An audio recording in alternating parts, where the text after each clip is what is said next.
자, 바로 본론으로 들어가겠습니다. 어제 미국 시간으로 2월 20일 드디어 터졌습니다. 미국 연방대법원이 트럼프 대통령의 상호관세에 대해 위법이라는 최종 판결을 내렸습니다. 6대3 역사적인 결정입니다. 그런데 여기서 끝이 아닙니다. 트럼프 대통령은 판결이 나온 지 불과 몇 시간 만에 전 세계를 대상으로 10% 일괄 관세를 새로 발표했습니다. 지금 국내 ETF 투자자들 사이에서 의견이 완전히 갈리고 있습니다. 관세가 무효화됐으니 지금 이 기회다. 사야 한다 쪽과 트럼프이 또 다른 관세를 들고 나왔으니 조심해야 한다 쪽으로요. 이 영상 하나로 정리해드리겠습니다. 도대체 무슨 일이 벌어진 건지, 국내 ETF 시장에는 어떤 영향이 있는지, 그리고 우리 직장인 투자자들은 어떻게 대응해야 하는지. 이 채널이 투자 판단에 도움이 되신다면 좋아요와 구독으로 응원해 주시면 더 좋은 영상으로 보답하겠습니다. 먼저 사실관계부터 정확하게 짚겠습니다. 미국 연방대법원은 트럼프 대통령이 IEPA, 풀어서 말하면 국제비상경제권한법이라는 법률을 근거로 전 세계에 부과해왔던 상호관세에 대해 위법이라는 판결을 내렸습니다. 6대3 표결이었고요. 로버츠 대법원장이 다수 의견을 작성했습니다. 핵심 논리를 쉽게 풀어드리면 이렇습니다. IEPA라는 법은 비상 상황에서 대통령이 경제 제재를 할 수 있도록 만든 법입니다. 자산 동결이라든지 금융 거래 차단 같은 것들이죠. 그런데 트럼프 행정부가 이 법을 가져다가 관세를 매기는 데 사용한 겁니다. 대법원은 이 법의 관세라는 단어는 어디에도 없다.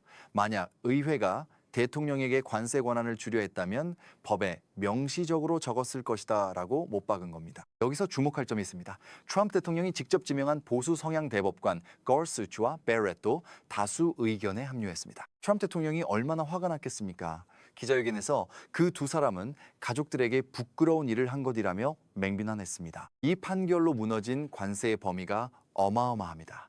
작년 4월 2일 기억하시죠? 이른바 해방의 날이라고 불렸던 그날, 전 세계를 상대로 선포했던 상호관세, 국가별 차등 관세, 그리고 캐나다와 멕시코와 중국에 대한 마약류 밀매 관련 관세까지 이것들의 법적 기반이 전부 날아간 겁니다. 돈 이야기를 해야 합니다. 미국 펜실베이니아대와 튼스쿨 예산모형 연구소 추정에 따르면 이번 판결로 영향받는 관세 수입이 약 750억 달러입니다. 한화로 약 250조 원에 달하는 금액이에요.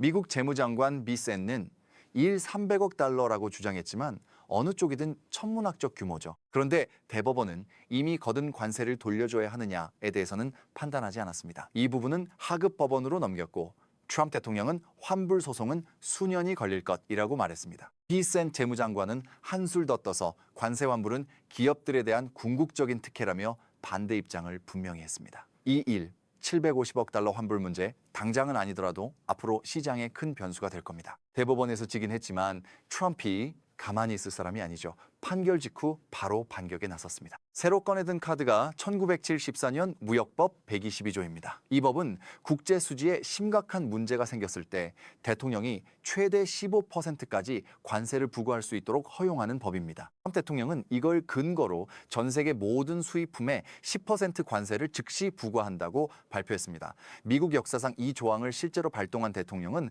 트럼프이 최초입니다. 한 번도 쓰인 적이 없었던 법을 꺼낸 거예요. 근데 여기엔 큰 제약이 있습니다. 122조 관세는 최대 150일까지만 유효합니다. 의회가 연장을 승인하지 않으면 자동으로 끝납니다. 대략 7월 중순쯤이 만료 시점이에요. 기자들이 의회와 협력할 의사가 있느냐고 물었더니 트럼프 대통령 답변이 걸작입니다. 우리는 우리가 하고 싶은 대로 할 권리가 있다. 투자자 입장에서 핵심은 이겁니다. 기존 아이파 관세 하에서 한국에 적용되던 관세율은 15%였습니다. 작년 7월 한국이 500억 달러 규모의 대미 투자를 약속하면서 25%에서 15%로 낮춘 건데요. 그런데 이번에 IPROB EPA 관세가 무효화되고 10% 일괄 관세로 대체되면서 단기적으로는 한국에 부과되는 관세가 15%에서 10%로 떨어지는 효과가 생깁니다. 하지만 안심하면 안 됩니다.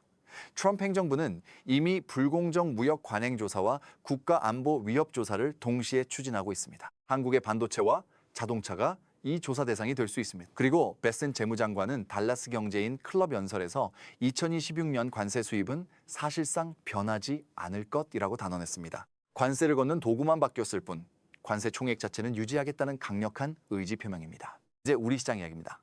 여기가 핵심이죠. 먼저 미국 증시부터 보면 SP500은 판결 직후 0.5% 정도 올랐다가 장 마감 기준 0.69% 상승으로 마감했습니다. 나스닥 100을 추종하는 QQQ는 0.96% 올랐고요. 시장 반응이 생각보다 차분했는데 이유가 있습니다. 이미 예측 시장에서 대법원 위법 판결 확률을 70, 75%로 잡고 있었거든요. 시장이 이미 이 결과를 상당 부분 반영하고 있었다는 뜻입니다. 그런데 국내 증시 반응은 미국보다 훨씬 뜨거웠습니다. 코스피가 2.3, 1% 급등하면서 808포인트로 마감했습니다. 역대 최고치입니다. 코스피 6 연간다, 이른바 6000P. 낙관론이 증권가에 확산되고 있습니다. 미국에 상장된 한국 ETF의 반응을 보면 더 극적입니다. iShares MSCI 한국 ETF가 하루 만에 4.93% 급등했습니다. 이 ETF의 연초 이후 수익률이 39%, 1년 수익률이 무려 137%입니다. 52주 최저점 대비로는 169% 올랐습니다. 국내 ETF 시장 전체로 보면 순자산 총액이 361조 6, 725억 원으로 집계됐습니다. 연초 297조 원에서 불과 2개월도 안 되는 사이에 60조 원 넘게 불어난 겁니다. 그야말로 폭발적인 성장입니다. 개인 투자자들의 ETF 매수 열기가 대단합니다. 기관 매수로 집계되는 자금의 상당 부분이 사실은 증권사 ETF를 통해 유입된 개인 자금이라는 분석이 나옵니다. 최근 증시 불장이 이어지면서 나만 소외됐나라는 불안 심리가 ETF 시장으로 뭉칫돈을 몰아넣고 있는 겁니다. 업종별로 보면요, 반도체 ETF가 압도적입니다. TIGR 반도체 텁십 레버리지의 연초 이후 수익률이 거의 2배에 가깝고 코덱스 반도체 레버리지도 108%를 넘겼습니다. 삼성전자와 SK하이닉스의 랠리가 이끌고 있죠. 반면 미국 반도체 ETF, 그러니까 KODEX, 미국 반도체나 타이저, 미국 AI 반도체, 팹리스 같은 상품들은 오히려 부진합니다. 국내 반도체 ETF와 미국 반도체 ETF의 수익률 격차가 극과 극이라는 거죠. 채권 시장도 짚어드리겠습니다. 미국 10년물 국채금리가 4.09%로 소폭 올랐습니다. 주식은 올랐는데 채권 금리도 오른 겁니다. 왜냐하면 아까 말씀드린 일 750억 달러 환불 문제 때문입니다. 정부가 기업들한테 돈을 돌려줘야 하면 재정 적자가 커지고 국채를 더 찍어내야 하고 그러면 채권 가격이 떨어지면서 금리가 올라가는 구조입니다. 국내에서 채권 혼합 ETF에 투자하고 계신 분들은 이 흐름을 유의하셔야 합니다. 이번 판결이 한국에 미치는 영향 솔직히 복잡합니다. 양날의 검이라고 표현하는 게 정확합니다. 긍정적인 쪽부터 보겠습니다. 한국은 작년 7월에 500억 달러 대미 투자를 약속하면서 관세를 25%에서 15%로 낮춘 바 있습니다. 그런데 이번에 IEEPA 관세가 무효화되고 10%, 일괄 관세가 적용되면서 단기적으로 한국산 제품에 대한 관세가 5%포인트 낮아지는 효과가 생겼습니다. 자동차, 반도체, 가전 등 수출 기업들의 부담이 줄어들 수 있는 거죠. 증권가에서 코스피 6영 돌파에 힘이 실리는 이유가 이겁니다. 그런데 부정적인 쪽도 만만치 않습니다. 첫째, 500조 원 규모의 대미 투자 약속이 어떻게 되느냐의 문제입니다. 연합뉴스에 따르면 이 판결에도 불구하고 대미 투자 재협상은 어려울 것이라는 전망이 우세합니다. 왜냐하면 트럼프 행정부가 불공정 무역 관행 조사, 국가 안보 위협 조사 등 다른 법적 수단을 통해 얼마든지 한국에 새로운 관세를 부과할 수 있기 때문입니다. 한국 입장에서는 협상 카드가 약한 겁니다. 둘째,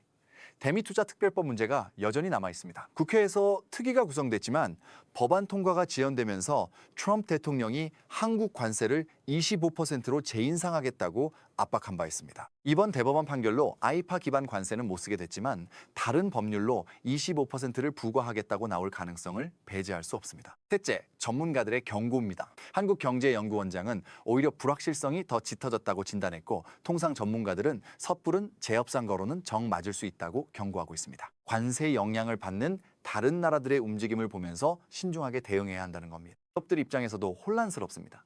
관세를 전제로 미국 현지 투자와 생산 전략을 짜놓은 기업들이 다시 시나리오를 수정해야 하는 상황이 된 거예요. 정책 방향 자체가 다시 불확실해지면서 한국 기업들의 경영 환경이 오히려 더 복잡해졌다는 평가가 나오고 있습니다. 여기서부터가 오늘의 핵심입니다. 국내 ETF 투자자인 우리는 지금 어떻게 해야 하느냐, 사야 한다 쪽의 논리입니다. 모닝스타의 수석 자산배분 전략가 파팔라르도는 이렇게 말합니다. 지난 1년간 관세 불확실성 때문에 기업들의 예산 수립과 투자 계획이 극도로 어려웠다. 이 불확실성을 줄여주는 것은 무엇이든 긍정적이다. 그는 이번 판결을 안정을 향한 작지만 환영할 만한 한 걸음이라고 평가했습니다. 실제로 국내 증시 상황을 보면 코스피가 2025년 한 해 동안 약 70% 상승하면서 전 세계 주요국 대비 압도적 성과를 냈습니다. AI 반도체 수요 폭발, 글로벌 자금의 한국 유입, 원전과 방산 기대감이 복합적으로 작용하고 있습니다. 여기에 관세 부담 완화까지 더해지면 추가 상승의 동력이 될 수 있다는 논리. 나텍시스의 수석, 미국 경제학자 허즈도 실효 관세율의 최고점은 이미 지났을 가능성이 높다고 분석했습니다. 이번엔 조심해야 한다 쪽입니다. LPL 파이낸셜의 수석 주식 전략가 부이치 바인더는 단호합니다. 시장의 반등은 짧을 것이다. 행정부는 빠르게 다른 법적 근거로 대체 관세를 만들 것이고 그사 이 재정 적자는 더 커질 것이다. 옥스퍼드 이코노믹스의 수석, 미국 경제학자 피어스도 비슷합니다. 단기적으로 경기에 약간의 활력이 생기겠지만 장기적 불확실성이 이를 상쇄할 가능성이 높다. 결국 관세율은 현재 수준에 가까이 돌아올 수 있다. 예측 시장에서는 새로운 관세가 부과될 확률이 82.6%로 뛰어올랐습니다. 시장 참여자 절대 다수가 관세 전쟁은 끝나지 않았다고 보고 있다는 뜻입니다. 미 연준 쪽 반응도 봐야 합니다. 세인트루이스 연방준비은행 총재 뮤살렘은 이번 관세 판결이 오히려 새로운 불확실성을 만들 수 있다고 했습니다. 통화 정책에도 영향을 줄 수 있다는 의미입니다. 그리고 국내 시장에서 하나 더 경고등이 있습니다. ETF 순자산이 361조 원까지 불어나면서 신용 융자 잔고도 31조 원을 넘어섰습니다. 국내에서 투자하는 규모가 커진 겁니다. 레버리지 ETF에 대한 과도한 베팅이 늘고 있는데 시장이 꺾이면 이 레버리지가 역으로 작용할 수 있습니다. 수익 뒤에 커지고 있는 위험 경고등 무시하면 안 됩니다. 구체적인 대응 전략을 말씀드리겠습니다. 5가지로 정리했습니다. 첫 번째, 뉴스 제목에 과잉 반응하지 마십시오. 이건 아무리 강조해도 모자랍니다. 작년 4월 해방의 날 관세 충격 때 겁먹고 팔았던 분들 이후 반등장에서 수익 다 놓쳤습니다. 작년 10월 대규모 매도 폭풍 때도 마찬가지였고요. 뉴스 보고 감정적으로 투자 구성을 흔들면 장기적으로 손해입니다. 모닝스타가 뭐라고 했습니까? 시장 하락 때 자산을 팔지 마라. 이 원칙을 지키십시오. 두 번째, 국내 반도체 ETF와 미국 반도체 ETF를 구분하십시오. 올해 수익률이 극과 극입니다. 타이즐 반도체 톱10 레버리지가 거의 2배 가까운 수익률을 냈는데 KODX 미국 반도체는 한 자릿수에 머물고 타이즐 미국 AI 반도체 팹리스는 오히려 마이너스였습니다. 삼성전자 HBM사 기대감, SK 하이닉스의 AI 반도체 수혜가 국내 반도체를 끌어올리고 있는 반면 미국 쪽은 엔비디아 등 대형 기술주의 고평가 부담이 발목을 잡고 있습니다. 반도체면 다 같은 반도체가 아닙니다. 어느 나라, 어느 기업에 집중된 ETF인지를 반드시 확인하십시오. 세 번째, 레버리지 ETF 비중을 점검하십시오. 코스닥 레버리지 ETF에 최근 2월 들어서만 343억 원이 개인 자금으로 유입됐습니다. 수익이 날 때는 2배로 벌지만 빠질 때도 2배로 빠집니다.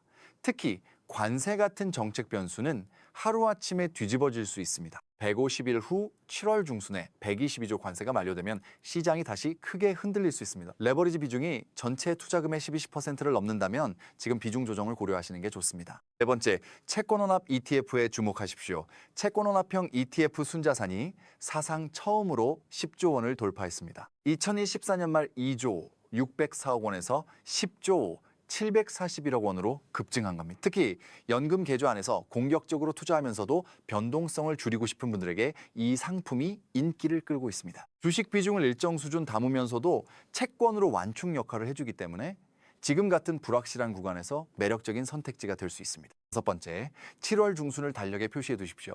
122조 관세의 150일 시한이 만료되는 시점입니다. 의회가 연장을 승인할 것인지, 트럼프 행정부가 새로운 법적 근거를 마련할 것인지, 아니면 관세가 실질적으로 줄어드는 것인지, 이 세 갈래 시나리오에 따라 시장 방향이 완전히 달라집니다. 그 시점 전후로 변동성이 급격히 커질 수 있으니 지금부터 7월까지는 한 번에 큰 금액을 투입하기보다 나눠서 사는 분할 매수 전략으로 접근하시는 게 훨씬 안전합니다. 마무리하기 전에 많은 분들이 놓치고 계실 수 있는 변수 2가지만 더 짚겠습니다. 첫째, ETF 수급 왜곡 현상입니다. 최근 코스닥 관련 ETF로 자금이 대거 유입되면서 개별 기업의 실적이나 기업 가치보다 ETF 자금 흐름이 주가를 좌우하는 현상이 감지되고 있습니다. 쉽게 말해 ETF에 돈이 몰리면 그 ETF에 편입된 종목들이 실적과 무관하게 같이 올라가는 겁니다. 이건 올라갈 때는 좋지만 자금이 빠질 때는 같이 무너진다는 뜻이기도 합니다. 특히 코스닥 ETF 쏠림 현상에 대해서는 가격 왜곡 우려가 나오고 있으니 코스닥 중심으로 투자하시는 분들은 이 점을 반드시 인지하고 계셔야 합니다. 둘째, 국내 단일 종목 2배 레버리지 ETF가 상반기 중 출시될 예정입니다. 삼성전자, SK하이닉스, 현대차 등의 2배 ETF가 나올 수 있다는 보도가 있었는데요. 이게 나오면 관세 뉴스 하나에 개별 종목 변동성이 지금보다 훨씬 더 커질 수 있습니다. 편리한 투자 도구이긴 하지만 관세 불확실성이 해소되지 않은 상황에서 2배 레버리지는 양날의 검이라는 점 꼭 기억해 주십시오.